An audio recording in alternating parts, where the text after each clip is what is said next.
y de dinamita y tal, ¿no? Le habían metido una multa pequeña y lo habían vuelto otra vez a Irún. Pero luego vuelve y es de los que participan en poner bombas y cosas de estas. Luego hay un informe de la policía francesa en que dice que se dedican aquí con un millonario inglés a hacer orgías aquí en el Château de Brindos, que es una zona residencial de lujo, de tipo homosexual y cosas de ese tipo. O sea, yo me imagino que en aquella época serían, pues eso, los aventureros, rompedores, gente joven y falangistas.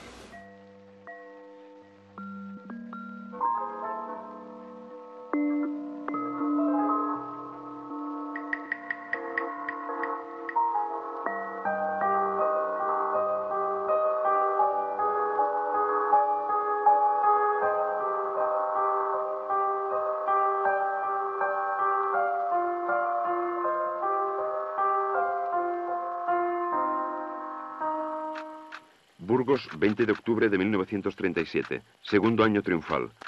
Sifne envía plano de situación de la finca Torre Sala de Eures, situada en el término municipal de San Julián de Vilatorta, donde tienen frecuentes reuniones el presidente Rojo Companys con sus consejeros y con los ministros del gobierno de Valencia.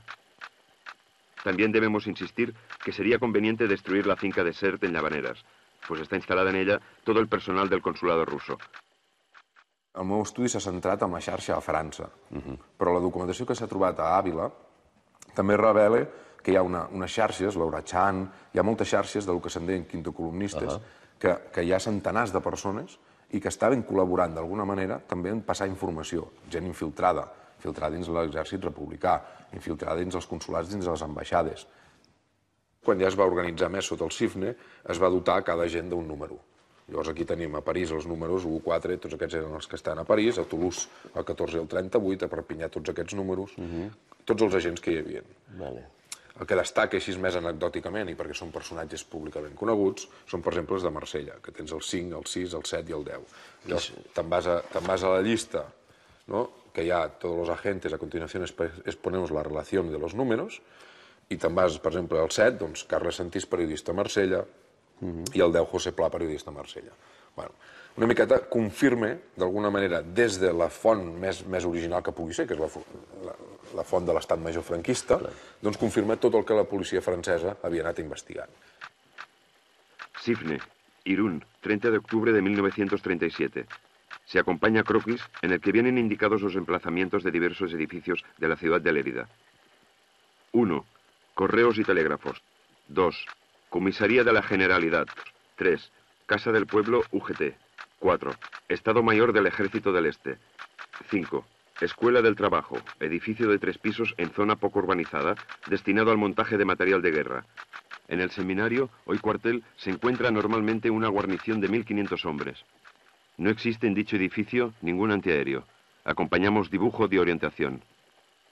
Hi havia informes que eren susceptibles d'anar directament a Burgos a Salamanca i després ser utilitzats pel front de guerra, per les mateixes tropes franquistes i sobretot per una nova metodologia de guerra, que era el camp de proves que va fer servir l'aviació alemana i italiana, que eren els objectius militars. No només van bombardejar població civil, també van bombardejar objectius militars, i aquests objectius eren marcats per aquests informadors.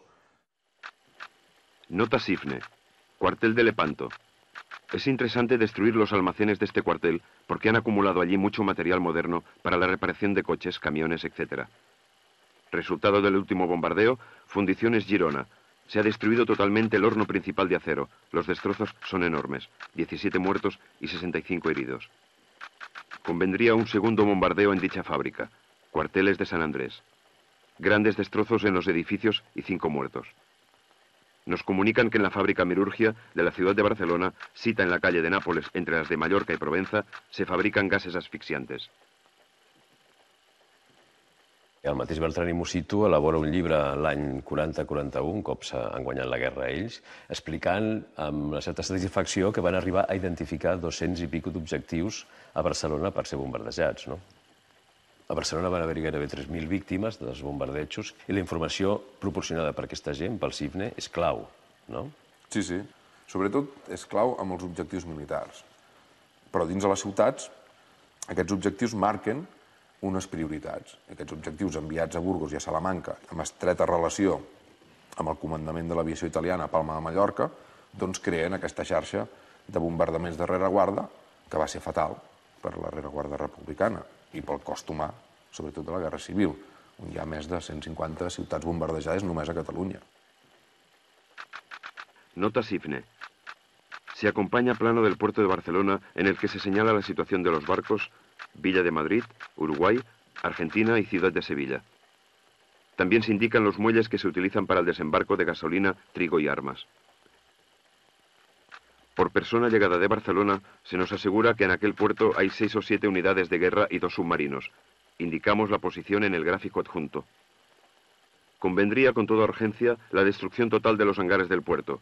Según los empleados, allí se guardan las canoas torpederas.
Usted conoció bien a José Bertrán y Musitu y prefiere mantener hoy el anonimato.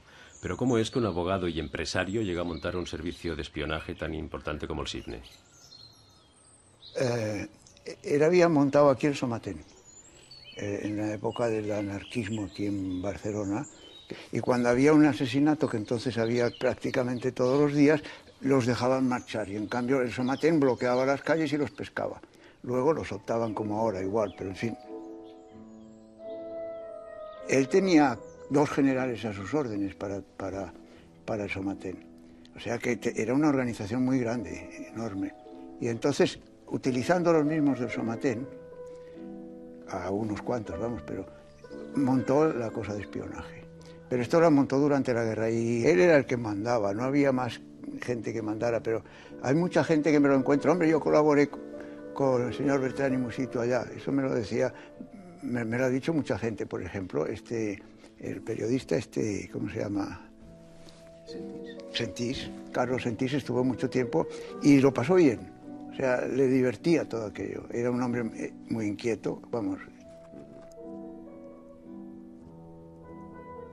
Y creo que incluso el señor Bertrán y Musitu llegó a tener mucha información sobre esta casa, sobre su propia casa. Ah, no, bueno, y además creo que dio información para que la bombardearan. Sí. Aquí, esta casa tiene varias casas alrededor, y todas eran ministerios. O sea, en el parque es donde se instaló el gobierno de la República durante el final de la guerra, cuando vinieron aquí a Cataluña. Y entonces, esta casa era el Ministerio de la Guerra. Y entonces él dio los planos incluso para que la bombardearan. Pero bombardearon una de al lado, o sea que... Fallaron completamente, sí. Pero bueno, él debía tener convicciones muy serias para llegar hasta el extremo de hacer bombardear su propia casa, ¿no? Sí, bueno, pero entonces todos tenían convicciones serias, por eso se pelearon tanto, ¿no? Yo creo que entonces era una guerra de filosofías, pero a vida o muerte. Y entonces todo el mundo se creía que era una cruzada, vamos. Cuando volvieron después de la guerra, ¿la casa cómo estaba? Bueno, la casa estaba, pues de pronto, todos estos salones estaban divididos para poner oficinas y cosas de estas. En los parqués estos todos estos son nuevos, porque todos habían hecho fuego encima y estaban hechos un asco. Estaba montada para ser oficinas y nada más, ¿no? Y luego habían hecho un refugio. Un refugio que ahora les puedo enseñar, si quieren. Un refugio antiaéreo. Antiaéreo, sí. Y tiene bastante gracia porque el refugio... bueno, había ya unos túneles aquí, pero de siempre. Y entre un túnel y otro hicieron como una galería y ahí había cuartos y cuartos de baño. Hay una casa que está encima, que era de una hermana de Bertrand y Musitu, o sea, era una Bertrand y Musitu, y allá estaba el Ministerio del Aire. Y entonces habían hecho un ascensor para que bajaran desde arriba al refugio también. Y en el refugio había 2 cuartos que cada uno tenía 4 camas. O sea, por si tenían que dormir. Pero yo creo que los bombardeos podrían durar 1 hora o 2, entonces, como mucho. Y además las bombas no eran nada, ¿eh? Bueno, no eran nada. En Barcelona hubo 2000 y pico de muertos en toda la guerra. Sí, pero es que si a uno le cae una piedra desde arriba también lo mata, ¿no? Quiero decir que 2000 y pico de muertos en una guerra de 3 años. Sí. Y además supongo que debían tirar muchas bombas en un punto concreto, que debían ir haciendo así, ¿no? Mientras pasaba el avión, ¿no? ¿Usted sabe si el señor Bertrand y Musitu nunca tuvo algún tipo de duda moral por el trabajo que estaba realizando? Nada, nada, en absoluto. Al revés, yo creo que al revés.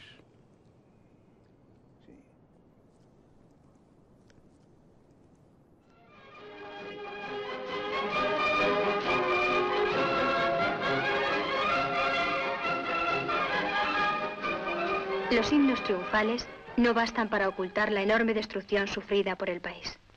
Las ruinas madrileñas, debidas al asedio de 2 años y medio, son símbolo de la situación del país entero. Las tareas de reconstrucción se presentan como primera actividad de la nación. El cemento adquiere categoría de bien de primera necesidad y se crea una delegación del gobierno que interviene en la distribución. La producción de Aslan se ha visto muy afectada por la carencia de combustibles y energía. En los agitados días del 38, la presidencia de la compañía ha pasado al excelentísimo señor don José Bertrand y Musitu.